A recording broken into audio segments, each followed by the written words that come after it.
Chairman of the full committee, the gentleman from California, Mr. Issa. Thank you, Mr. Chairman. Mr. Larsen, I'm still a little baffled about this question of if it doesn't matter if somebody's unionized or not, why would you put an SOP to recognize whether they're covered under a union contract? What is the purpose? The purpose in setting out the categories is that depending on the applicant, for example, if an insured plan applies, you have premiums that are associated with the coverage. If you have, for example, a self-insured plan, or in some cases a collectively bargained plan, you will have premium equivalents as a in Obamacare as a matter of law. Is that specified? I'm sorry. What is your question? I hear all of that, but the fact is that if you put into a waiver authority the information, then we have to presume the information was seen, and if the information was seen, it can have an effect on granting or not granting, right? I wouldn't say that that's true. In the case of unions, but the people approving waivers know who they're approving, and they know what their category is, right? Well, they're aware of how the plans are categorized, but it doesn't impact how they review the Let me ask a broader question.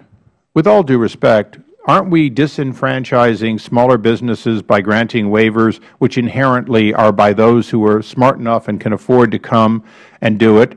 Mr. Hasselmeyer, don't we inherently have in this various application process not only things which are extra or outside the legislation and therefore not lawful to be done by the administration, and if they need to do it, they need to come back for authority, which they haven't sought, but don't we also have a situation in which we're inherently disenfranchising the vast majority who do not have a financial capability of coming and asking for waivers because the cost of going through the waiver process would be greater than the savings? Well, Mr. Chairman, I did in my testimony, my prepared testimony, address that at the end and said there's a legal question, as we both talked about, as to whether the Department actually has the authority. But yes, there is this policy question of this kind of a waiver process in this or other circumstances where rather than drawing a line that anybody can look up and see which side of the line they're on, you're saying, well, come and ask us and maybe we'll let you know. Yeah, that will have at least the perception, if not the reality, of tending to favor those who are larger and better resourced than those who are smaller and less aware and less resourced. So yes. Doesn't this committee and the Congress have an obligation under equal protection to find out, in fact, who the disenfranchised are and see that they are given equal opportunity? That's what public service announcements are all about, is trying to inform the public. Do any of you know of any effort by the administration to inform the employer public or the insurance public that they can receive these waivers and to make the cost of doing it de minimis? Is there any program of that sort? Well, as I testified earlier, we put out the bulletins. A bulletin. I'm an employer. Where would I have read that bulletin? Well, what we found is that the 30% of the applicants that we processed were small businesses. They had 100 enrollees. And where did they find out about this? Well, we didn't ask them how, but I guess the point is that they were. Oh, come on! You advertise and then you say you didn't ask how? I've never seen anyone come in that they didn't ask. Well, how did you find out about this program? So, how do you gauge the effectiveness of your advertising? Or another way of, how do you gauge the effectiveness of spending the taxpayers' money? Well, we're always open to suggestions for getting the word out. No, I'm not asking. I'm asking, how do you do it?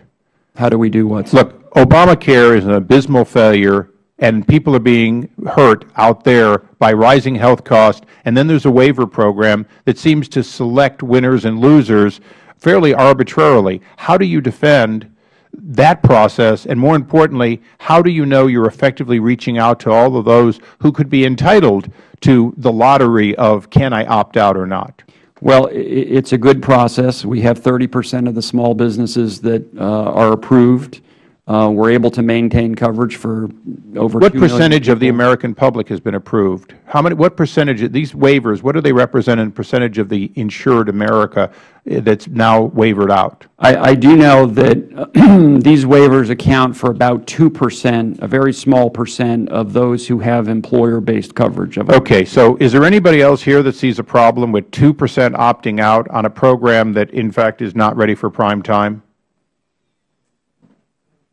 That's a rhetorical question for which Mr. Hasselmeyer, if you would like to weigh in, I'm astounded that we're having a hearing and every answer is we don't know, we'll check into it, we think the process was fair, we don't have answers to that, we don't think that's true. I simply have one closing question. If only 2% have it, if there is no affirmative plan to enable small businesses, of which I have some, to avail themselves of it, then how can we feel that it's being done fairly for the 2% that are getting to opt out of, a great many of which are, if you will, the already advantaged groups of society? Yes, sir.